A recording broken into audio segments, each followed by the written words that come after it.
a feeling that can never be described in words, in my opinion, in any language.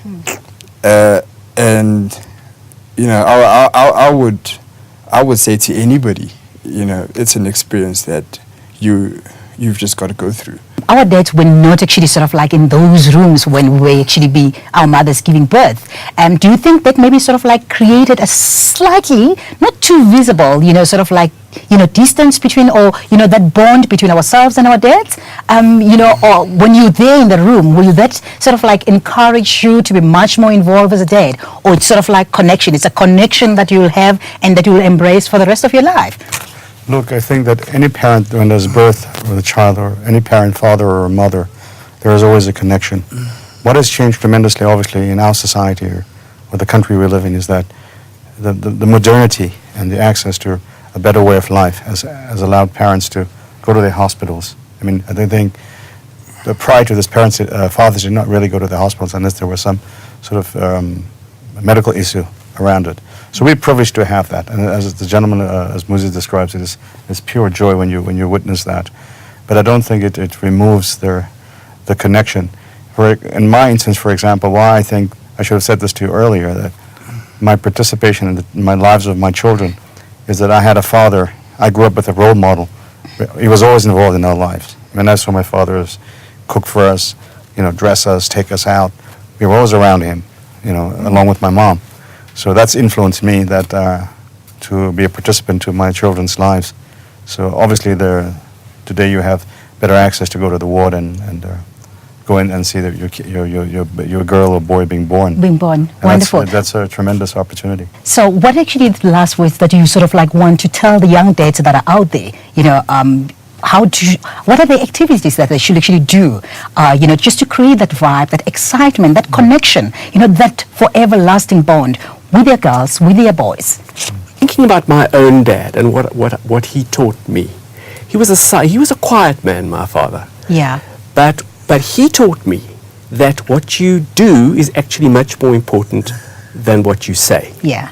And not that we mustn't talk to our children, we have to. Yes. But what we say has to be consistent with what we do over years and years and years and years. It's difficult to do. But it's a wonderful and almost a sacred responsibility. How important is that, you know, that kind of, you know, what you do to your child in terms of, you know, the psychological part of it? Well, how imperative is that? They learn language from us. They learn their behaviors from us. Sure. If you're shouting, there's lots of shouting in the house, the children are going to learn to shout. There's violence in the house, the children are going to learn violence. If there's love, understanding and empathy in the house, that's what they're going to learn.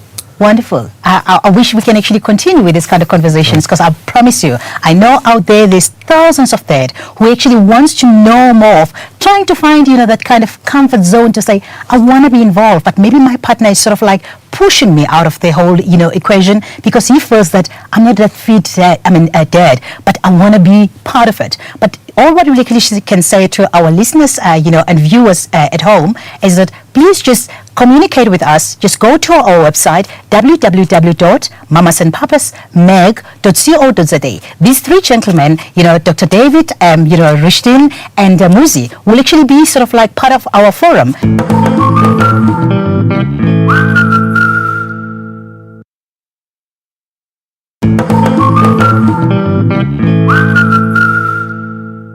For many of us, our pets are significant members of our family. However, when you bring a new baby home, how do you introduce the new bundle of joy to your pet?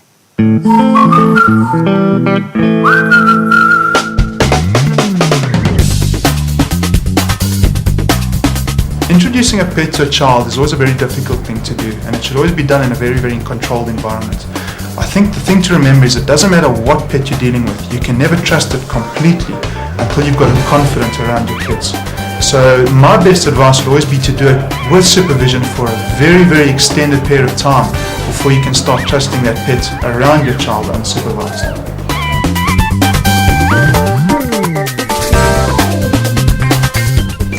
You know, I think normal hygiene needs to be in place when you have an animal in the house. And just like you always should be washing your hands before you eat or before you drink anything or before you touch your face, you should be doing this with your pets as well. So if you've got pets, they shouldn't really harm you in any way. Obviously, the children shouldn't share the food with their animals. You know, obviously, I've seen kids going down and drinking out of the dog's bowl. The one thing that I must just say is that your dog should be dewormed regularly. So that's an important thing. And yearly, you should be taking your dog to the vet. And as well as that, just look out for things like tilia infections, which is ringworm, which is actually a fungus of the skin. And if the dog's losing hair in any place, let the dog be checked out by the vet.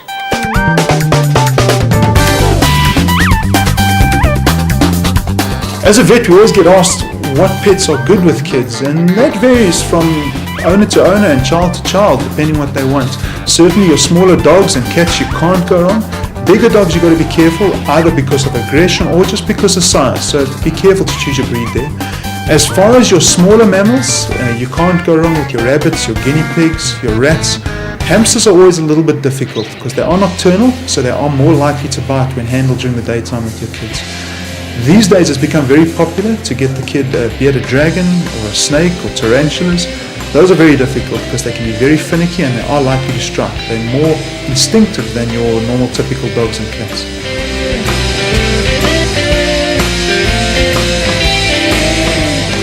It's important as a parent to realize the certain emotions that a dog can show. So if a dog ever approaches you front on, ears down, showing its teeth, it's more likely to show tendencies towards aggression, and in instances like that you must be more careful. A dog that is less aggressive and more defensive, more likely to be friendly, would always roll over, show its belly and approach you from the side.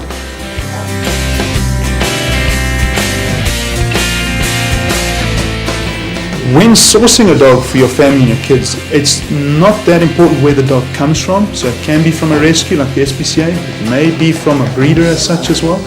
It's important on the type of dog and the age of the dog. So we want to get a dog that will be friendly with kids and raised with kids and less of a tendency for aggression.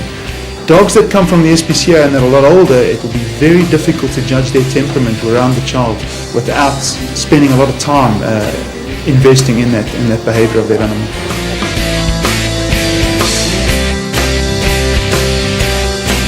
With regards to pets in the family, I think it's important that every family has a pet, at least one, a dog or a cat, a hamster, a fish. I think it's important for the kids to build up those social bonds, and I think it's important for the parents as well. It gives them some free time with the kids to spend with these animals. 100 rand. 50, 100. Nothing about becoming a parent is easy or cheap. Children can be a massive financial drain. Between nappies, dummies and cassettes, one needs to make financial provisions for your new lifestyle.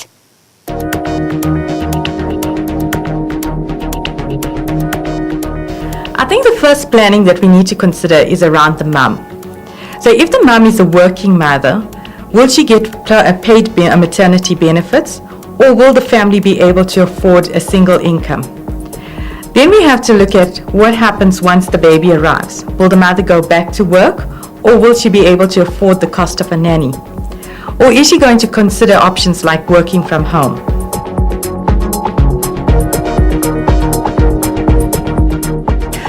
In South Africa, 4 months maternity leave is specified through legislation. A mother has to take off at least a month before she has her baby, and then, as I say, she can have up to 3 months afterwards. Now, that maternity leave must be given by her employer. It can be unpaid maternity leave. She can then go to the Department of Labour and she can apply for maternity benefits. And those are worked largely on a sliding scale depending on how long she's contributed to the fund. Maternity leave is compulsory, but what that means is only the leave is compulsory. You are not guaranteed to get any payments. So if a company gives you 3 months maternity leave plus full pay, it's actually a luxury.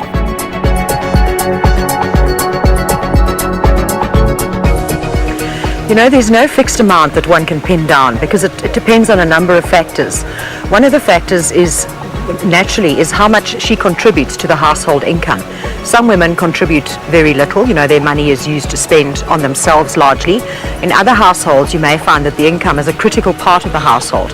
So if she's going to stop working in order to have a child, it's very difficult to say, how much should she have set aside? It all depends on those circumstances. What I would recommend is that you start a budget. So look at your income and your expenses. Make sure that you have enough surplus to go and put away. Because the first thing you need to do is pay off your debt.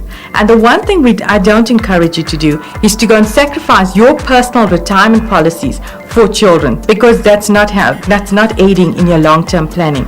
So you need to look at your surplus and then start making sacrifices to your income.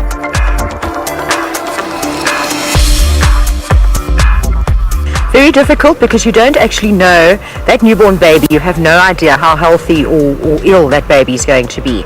In most cases, though, if you put that baby onto your medical aid immediately, the child is covered. There's no waiting period. So most medical schemes work like that. The moment the baby is born, you put them on your medical scheme, and they are then covered in terms of any kind of expenses that incur afterwards.